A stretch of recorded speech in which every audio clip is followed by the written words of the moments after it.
सरकार केन्द्र में 11 वर्ष और राज्य में 1 वर्ष पूर्ति नहीं बीजेपी पार्टी पश्चिम मयूरभंज भाजपा दल तरफ सांबादिक सम्मेलन अनुष्ठित हो जाइछि। ଏହି ଅବସରରେ ରଜ ପର୍ବ ଅବସରରେ ଆଜି ମୟୂରଭଞ୍ଜ ଜିଲ୍ଲା ରାଇରଙ୍ଗପୁର କୁଡୁମି ଭବନ ଠାରେ ବିଜେପି ପଶ୍ଚିମ ମୟୂରଭଞ୍ଜ ଜିଲ୍ଲା ସଭାପତି ଜୁରିଲାଲ ମହାନ୍ତଙ୍କ ପରିଚାଳନାରେ ବିଜେପି ସରକାର କେନ୍ଦ୍ରରେ 11 ବର୍ଷ ଏବଂ ରାଜ୍ୟରେ 1 ବର୍ଷ ନେଇ ପଶ୍ଚିମ ମୟୂରଭଞ୍ଜ ପକ୍ଷରୁ ସାମ୍ବାଦିକ ସମ୍ମିଳନୀ ହୋଇଥିଲା। ଏହି ସାମ୍ବାଦିକ ସମ୍ମିଳନୀରେ ବିଜେପିର ରାଜ୍ୟ ସମ୍ପାଦକ ନବୀନ ରାମ, ରାଇରଙ୍ଗପୁର ବିଧାୟକ ଜଲେନ ନାୟକ, ସରସକଣା ବିଧାୟକ ଭାଦପ ହାଁସଦାଙ୍କ ସହିତ ପଶ୍ଚିମ ମୟୂରଭଞ୍ଜ ସାଂଗଠନିକ ଜିଲ୍ଲାର ବହୁ ବିଜେପି କର୍ମୀ ଉପସ୍ଥିତ ରହିଥିଲେ। तसहित बामनघाटी उपखंडर समस्त सांबादिक उपस्थित होते। यह सांबादिक सम्मेलन में राज्य प्रवक्ता सत्यव्रत पंडा बीजेपी सरकार केन्द्र एवं राज्य में कर समस्त उन्नयनमूलक कार्य एवं योजना संपर्क में सूचना प्रदान करछन्ति तथा राज्य में 21% देइथिबा बेले 11% पूरण कर भाजपार राज्य मुख्य प्रवक्ता सत्यव्रत पंडा सरकार सुशासन एवं विकास अग्रगति एवं प्रगतिर गाथा सांबादिक सम्मेलन में गोटी गोटी कर बखाणी थे।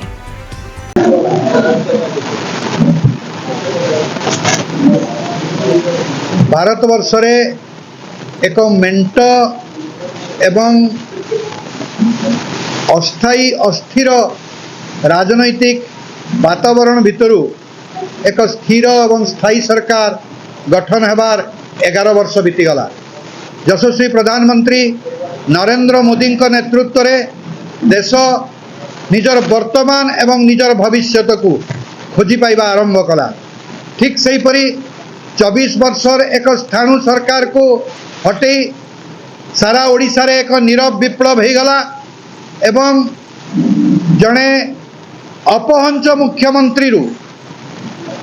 जड़े लोकंक मुख्यमंत्री पाखे पहुँचवा ओडिशा जनसाधारण जो राय 2024 निर्वाचन रे एवं तापरे यशस्वी मुख्यमंत्री श्री मोहन चरण माझी नेतृत्व रे भारतीय जनता पार्टी सरकार को मध्य 1 वर्ष बीती जाइछि। तेणु उभय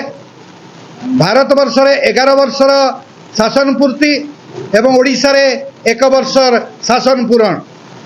सही अवकाश रे सारा ओडिशा रे सांबादिकों माध्यम रे भारतीय जनता पार्टी जनसाधारण को 11 वर्ष एवं 1 वर्षर उपलब्धि पहुँचेबा जो उद्यम करुछि तार से कार्यक्रम आज एक अंश विशेष एवं आम आज 2-3टी कथा कहलु। प्रथम तो उभय सरकार को उपलब्धि एते लंबा से दीर्घ समय लगिबो। तेणु संक्षेप रे आमे कहबाकू चाहिथिलु जे यशस्वी प्रधानमंत्री नरेंद्र मोदी शासन क्षमता को आसीबा पूर्वरु भारतवर्ष जेभली एक फ्राजाइल 5 बा अस्थिर अर्थनीति 5टी अस्थिर अर्थनीति 5टी भंगुर अर्थनीति भितर थिला ताको अतिक्रम करिकरी आज विश्वर चतुर्थ बृहत्तम अर्थनीति रे परिणत होईछि। 27 कोटी भारतीय जनता एक्सट्रीम पॉवर्टी रु ऊपर को जाइछंती एवं जीएसटी ठरु आरंभ करी 370 धारा सीएए आपणकर सिंदूर बालाकोट एवं उरी ठारू आरंभ करी जनसाधारण जो प्रकार उत्सर्गीकृत केंद्र सरकार से संपर्क में आम आज सांबादिकों सहित आलोचना कलु। ठीक से परी मुख्यमंत्री हेबार 1 वर्ष भितर 21टी निर्वाचन प्रतिश्रुति मध्यरु गोटे वर्ष रे 11टी पूरण करिबारे जेभली मुख्यमंत्री श्रीयुक्त मोहन चरण माझी सफल होती ताकू मध्य आमे आलोचना कलु। महिला सशक्तिकरण पई सुभद्रा योजना हो, कृषकों को तांकर न्याय्य प्राप्य देवा पई 800 टंकार इनपुट सब्सिडी हो, युवक मानक पई नियुक्तिर संभावना हो एवं 2036 मसीह रे समृद्ध ओडिशा पई 500 नियुत डॉलर ओडिशा को एक अर्थनीति परिणत करवा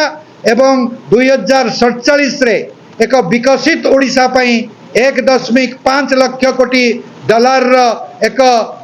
अर्थनीति परिणत करने जो विजन डॉक्यूमेंट तैयारी चलती से संक्रांत मध्य आलोचना कलु। मुख्यमंत्री जो प्रकार जनशुणाणी होची एवं से जो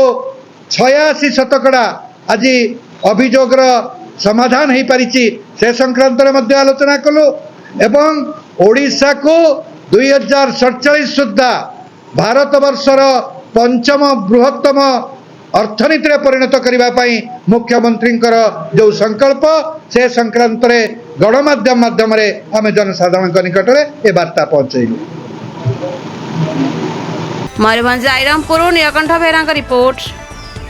द रिपब्लिक ओडिशा 24 न्यूज।